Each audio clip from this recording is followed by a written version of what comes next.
Give me that dollar bill edit, cha-ching! Because this is how you're gonna make your videos feel expensive through editing. Let's jump on in.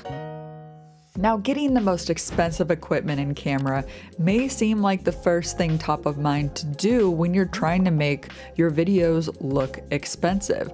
But I'm here to tell you that that's not always the case. Sometimes the simplest tricks through editing and post-production can help make your videos feel like it was higher budget, even though it wasn't. So we're gonna dive into some more technical tips later on in the video, but the first thing you need to keep in mind is having a coherent mood and tone throughout your entire video.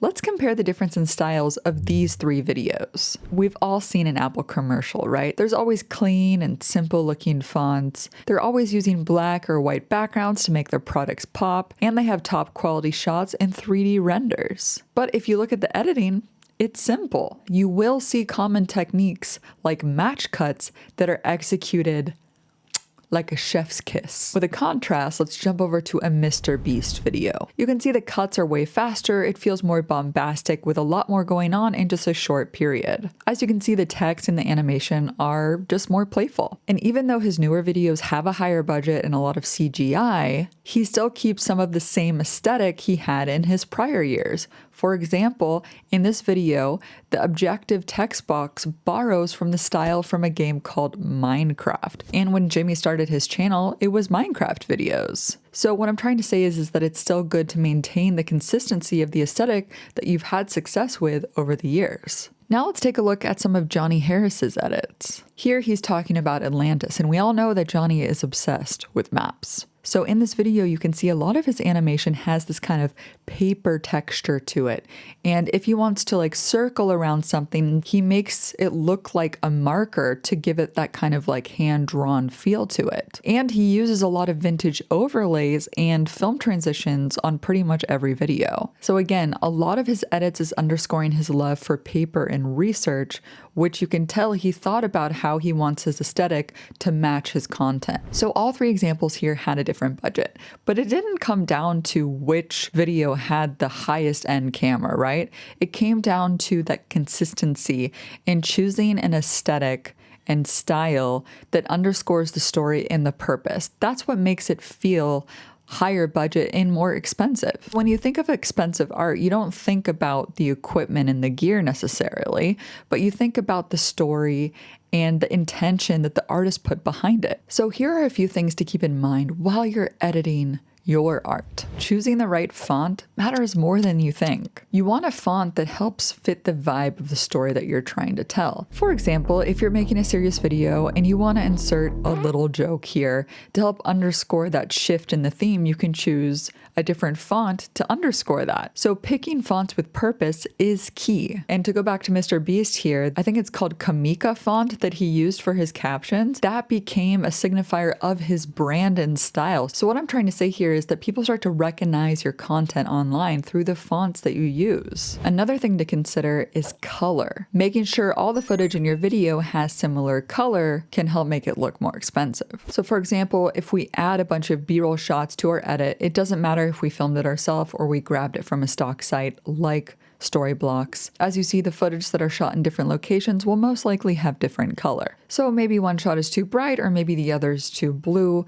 While I won't be showing you color grading from scratch here, it's important to note the difference between color correction and color grading. So you can start by adding Lumetri color to your B-roll here, and then you can color correct each clip here to get a unified look across the board. If you filmed B-roll yourself in a log gamma format, here's where you can add a log to Rec 709 LUT to get rid of that washed out look. Then you can add an additional adjustment layer on top of all the footage here and add Lumetri color to it. And this is where we can give all of our shots a unique and stylized look, aka color grading. With this setup, it's easier to make sure all the colors have a consistent look throughout your timeline. So next is editing and pacing. Pick an editing style that fits your narrative and make it consistent. For example, if you're cutting an energetic vlog, try doing quick cuts, add bouncy and fun graphic animation. If the video is an emotional story, try leaving the shots on for longer. And the graphics can be minimalistic or none at all. And transitions should also fit the theme. A techie style video might do well with these glitchy transitions. Or if it's a historical video or documentary,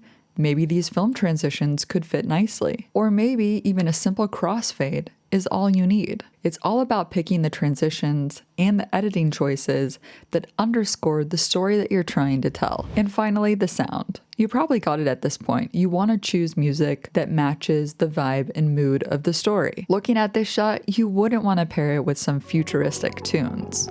The same goes for sound effects. It also helps if all of your sounds are leveled correctly. If you want the viewers to focus on the talking, the sound effects and music shouldn't be too loud to distract your viewer. So it's clear that all the elements that you use in your video should match the kind of consistent style that underscores your story. But if you're struggling to find these elements, Storyblocks has got your back. For example, do you need stock footage or overlays to help your story? Storyblocks has over 2 million of these. How about sound effects to accompany your text animation? You'll find loads. And how about music? They got that too. Having great animations can help your videos feel more expensive, right? But rather than spending hours and hours designing your own custom animations, how about trying out some of their Premiere Pro or After Effects templates that will save you a ton of time? And you can save even more time by using the Storyblocks plugin in Premiere Pro, so you don't even have to leave the software to find the elements that you need. Everything Storyblocks offers can be downloaded an unlimited number of times for one predictable cost. No hidden fees. And anything you download is 100% royalty free, so you don't have to worry about copyright on YouTube. So if you're interested in trying out Storyblocks, you can use this link right here to go sign up, or click the link in the description box below. And by using my link, it helps support the channel. Thanks to Storyblocks for sponsoring this video. And now on to the next tip. All right, so now let's go into Premiere Pro and get a little bit more technical. So looking at these two animations, which one feels more expensive? And of course it's this one because of how smooth it feels. This is why it's important to know the difference between ease in and ease out and how to adjust them manually. So I have this looping animation here. And you might have noticed that I did my keyframes using the transform effect, and that's because it's currently the only way that you can add motion blur to your animation. We can add motion blur here by bumping up the shutter angle and play. But let's bring it back to 0 for now, and let's focus on the keyframes. First, let's press this drop-down arrow to see our keyframe graph so we can visualize the changes to our keyframes. So you can right-click on the first keyframe, and under temporal interpolation, we'll get a couple different options here. I want to first focus on ease in and out. So first, let's pick ease out. This means that the animation will start slow and then get faster in time. On the last keyframe, let's choose ease in. This will make the animation slow down as it gets closer to the keyframe. And if you want to go back, you can always pick linear to bring it back to the default. As for the middle one, let's adjust the curve manually.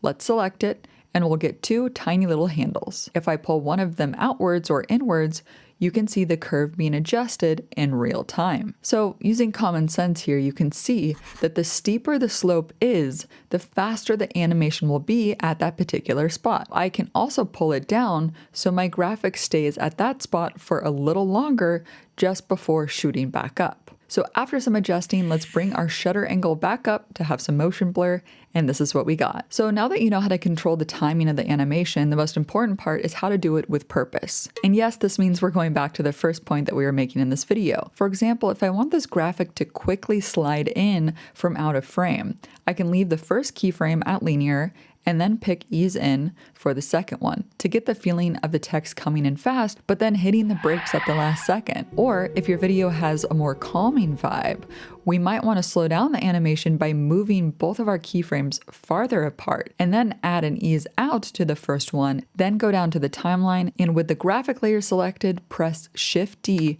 to add a simple fade on both ends. This will give us a smooth text reveal. We can all agree that footage shot on film just looks better and more expensive. And I'm not just talking about the looks. Luckily for us, there are plenty of ways to emulate a film look in post-production, even though it was shot on digital. Starting with the most obvious way is using a LUT. a lookup table. There are plenty of LUT packs that you can find online that help emulate a kind of cinematic film-like look. So I downloaded this LUT pack here from Storyblocks and it came with 1,000 LUTs. Yes, that's a lot of LUTs. I went to the vintage folder here and dragged in one of the presets to the adjustment layer I have in my timeline. And this is what it looks like. So already you can see it's starting to get a little bit more expensive.